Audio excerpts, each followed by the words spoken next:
I really hope they make a new Gamera movie. I mean, they made that short film that's like, what, 5 minutes but that long? was 5 years ago. I know. 4 years ago? Or it was long enough ago where I either the year of the year after 2014 Godzilla. And that was, people thought it was like, hey, it's going to be his, 60th anniversary or 50th anniversary. We're going to make a new movie. That was it. It was just There's a short film. Short film. It looked like a trailer, but it wasn't. It looked like a trailer, and it wasn't shared very well, at least over here. It was just like, here's this, so it looked like it was a trailer with no information about it being a short film. He's an interesting monster design. Mm-hmm. But you got to do something with him. Like, he doesn't have the cachet here of Godzilla, so you got to sell him right. And yeah, like, he's fine. The problem is that his monsters aren't super memorable, except maybe Gios. And the ones who are memorable for being goofy. Even he's kind of goofy. He's a flying turtle. Yeah. That eats fire. He's actually he works almost better in the old school, like, lo-fi version of him. Like, he looks, you buy him as a spinning thing when it's just like a hand animated deal, like in the old black and white movies. If you bring that into HD and try to make it like a real thing where he's shooting jets out of his the 90s turtle? one, I did see one like fan art concept sketch of how he would look in the Monsterverse, where instead of it coming out of his armholes, he just has like jets above them. Okay. That looked okay. And then in the 90s trilogy, in the second one, they started having him just like fly with the jets out of his leg holes, and then his arms became flippers just here. I would almost rather him like actually like turn into some kind of force field. Like it looks, so you're actually mimicking the hand-drawn look almost, where he's spinning and like some crackly force field comes around him and like that's how he's flying. He looks almost like a flying saucer. That's how he flew before, and he do that in the 90s one, with the exception of a little bit into the second one, and then the third one they went back to just him spinning. Like, he can kind of... Like, there can be a spinning effect within, but not like he has jets in his leg holes somehow. Let's just make him magic. It's fine. Hello, everybody, and welcome to another episode of Too Weird Didn't Watch, the show where we make fun of movies that we have not seen based on nothing but their weird descriptions. I'm Bradley. And I'm Albert, and today we're kicking things off with The Bad Nun. Oh, no. Oh, no. The Bad Nun! You've been a bad nun. There are a number of ways this can go. Some are interesting. After a long cold open, we meet Aisha. What's involved in the cold open? They don't say. Well, it's a cold open, and it's long, and nothing's going on, so it's just a lot of shots of snowfall, and then the credits. Got it. Probably it's somebody gets jump scared by the bad nun. Kind of and then they're never seen again. When did this come out again? It was like 2018 or something. Okay. It was very recent. Yeah. I wonder what could have inspired a Bad Nun movie. It wasn't originally named The Bad Nun. I will say that. Yeah. It was named The Watcher. Anyway. After a long cold open, we meet Aisha, a party dude with tude. Yeah, so she's female, whatever. And her mom, who is having none of her booze-soaked ways. None. I don't think that's supposed to be a fun... I think the word none just commonly occurs in the English language. But in my head, this kind of movie is just like, I'm having none of that. I'm betting that that's not that smart. I know. So what does she do to make sure her daughter can get on the straight and narrow before she ships out to college? Send her to a convent? Why, sending her off to a remote bed and breakfast. So she can chill the heck out, of course. Expletive replaced. Okay. Sounds all fine and dandy. Sounds like a Hallmark movie. Except the B&B was formerly a nunnery. Continue. Sounds like a Hallmark movie. It's like it's run by the last nun who wouldn't leave, and she teaches her to be more pious. I love Hallmark movies for Christmas. We should do another episode of that this year. What is the one? Christmas Inheritance. Christmas Inheritance is great.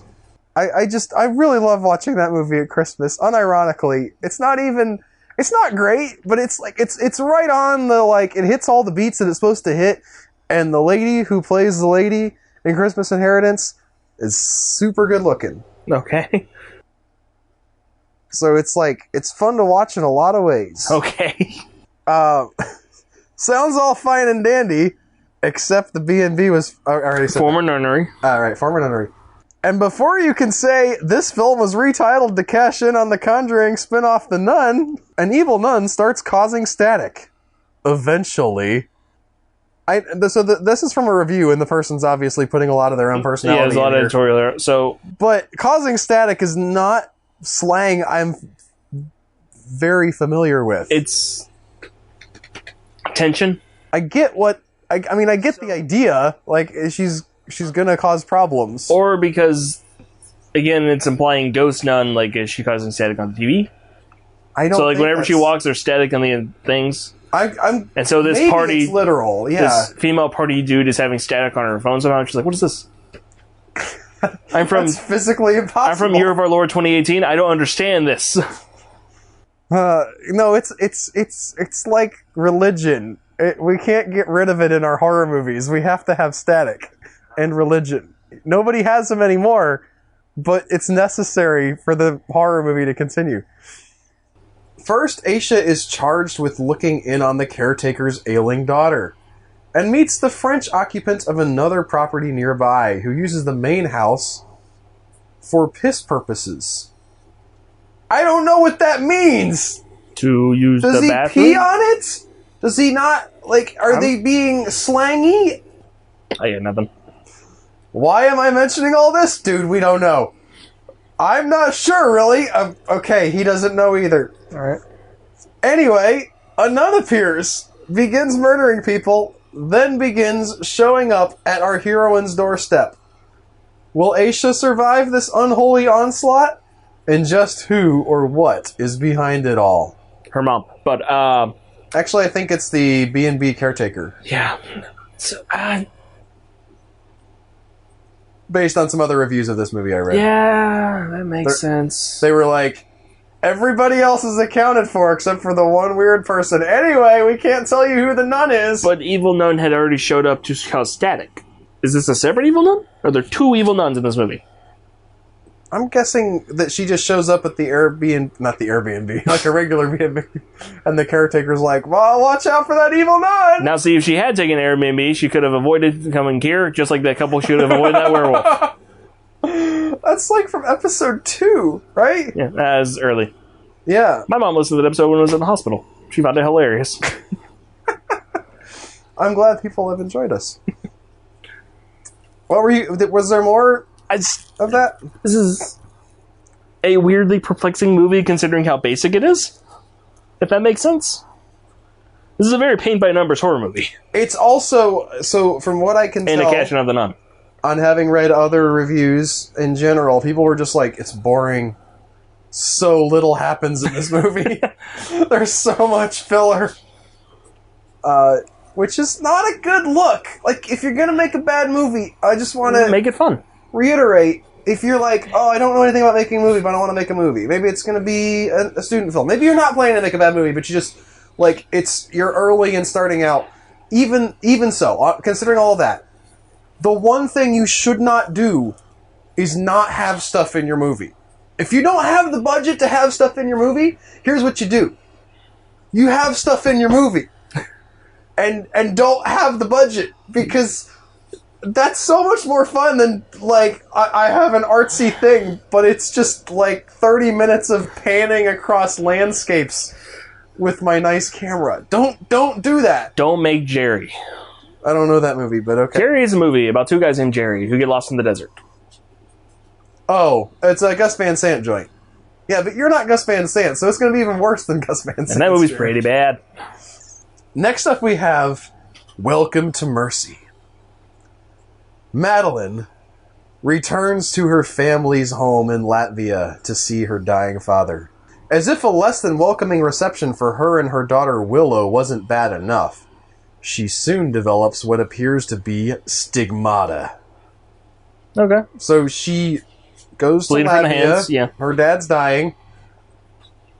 She's in, like, vampire country, I guess. You get over there in like the Eastern Europe stuff. spookiness. You can have you're far enough into like You're in the Uber not world here that you can throw in like weird spiritualism and have people believe it. Old country where totemism still exists. Saying this is a blessing, the film originally entitled Beatus, which means blessing, Father Joseph sends her off to a convent on a nearby island. This seems weirdly, like, can he do this? Does she have a choice? Is he not like, in America, but I don't know how things work in Latvia. Yeah, I guess. Maybe she's cool with it. Maybe he's like, maybe she's freaked out, right? I mean, she is developing wounds on her hands, or possibly her wrists if it's anatomically accurate, which I don't think they ever are. No. Stigmata's never... Anyway. Also, if you're breathing from your wrist, you're probably not going to last long. But be like, oh, God! Well, I don't think the stigmata usually bleeds actively either. Although I've never had one, I've never seen one. I don't know if... I assume people actually have gotten them, because weird stuff happens. But... maybe she's like, I don't know what's happening, and the priest is like, hey, it's cool, stigmata, go check out the convent. Maybe she's cool with it. Maybe she's, like, looking for answers for herself. Let's say that's the case. Fair enough. But the sisters at this convent don't worship the God of Abraham anymore. So they worship Baal.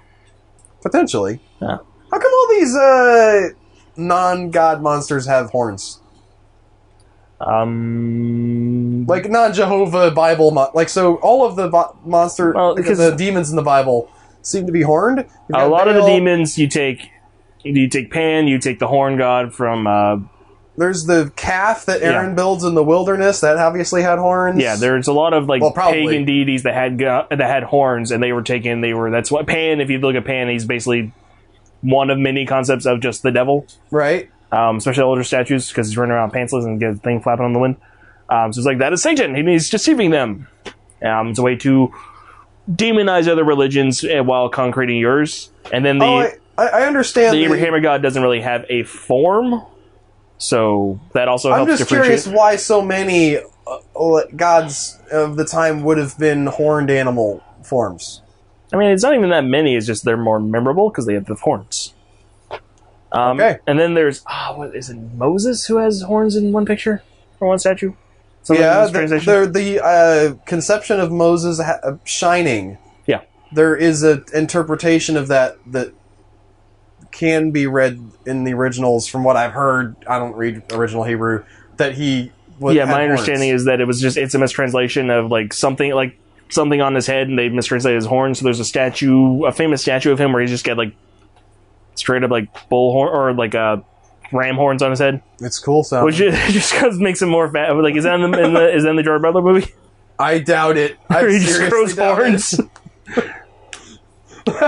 They'll probably get into some of that weirdness. There'll be an A24 movie that'll have a horned Moses eventually. Yeah.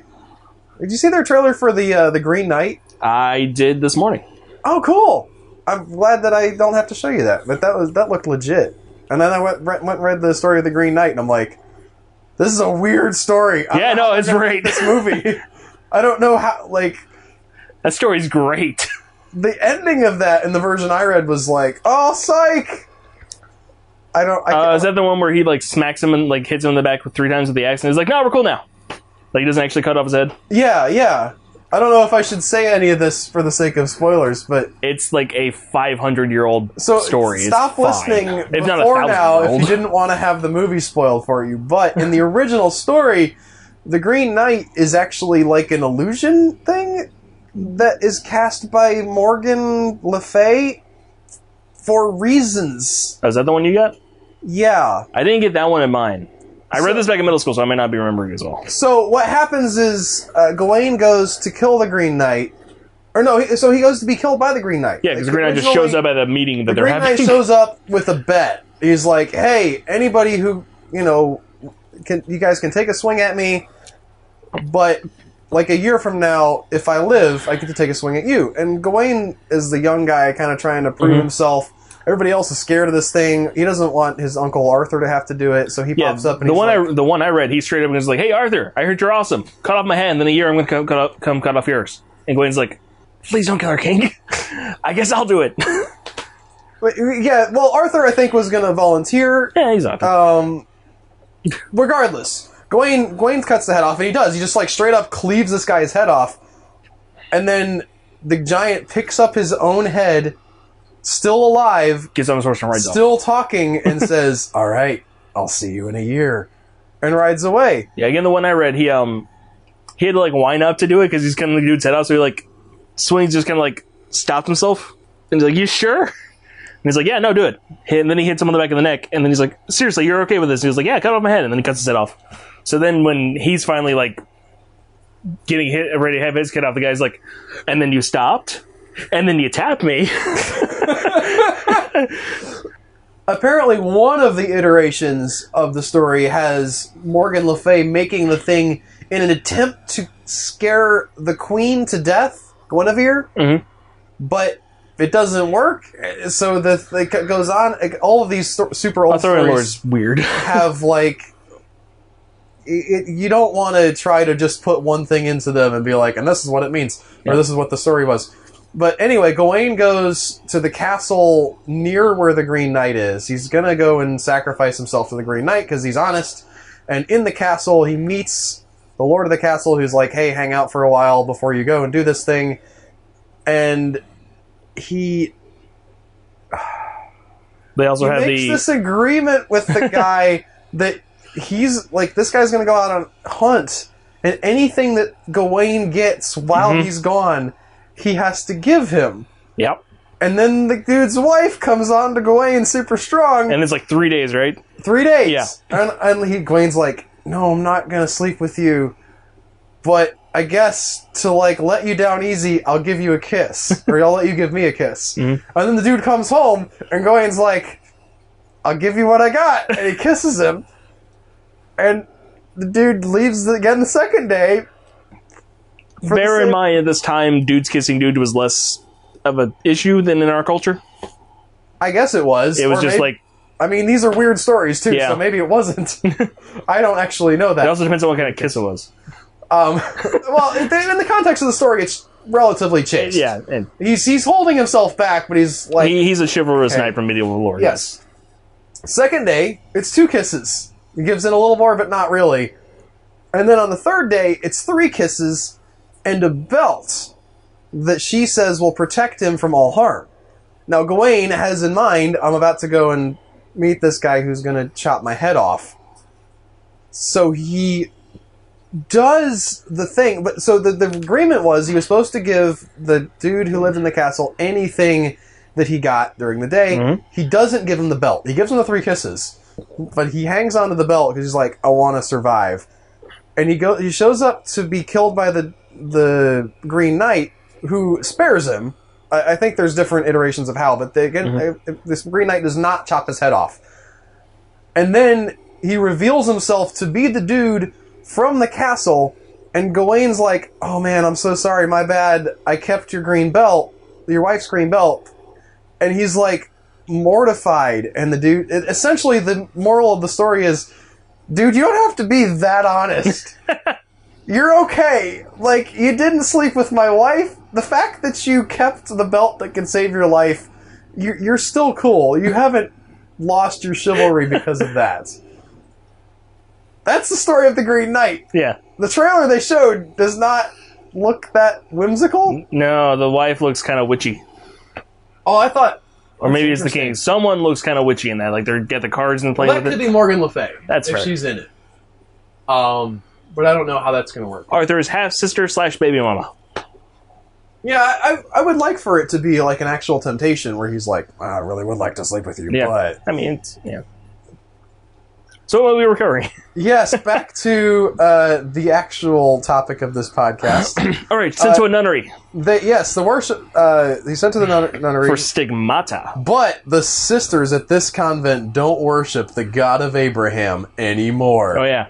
They worship something far more sinister, which makes it very doubtful her stigmata is any kind of blessing. Politics joke, capitalism joke, generic God joke. Okay. But that is going to do it for this But that is going to do it for us for this week. Thank you so much for listening, you guys. If you enjoyed it, subscribe to us on whatever app you're listening on. If you're not doing that already, tell us a friend about us. Tell us a friend. Tell a friend about us. We will see you next time. Bye, guys. Bye.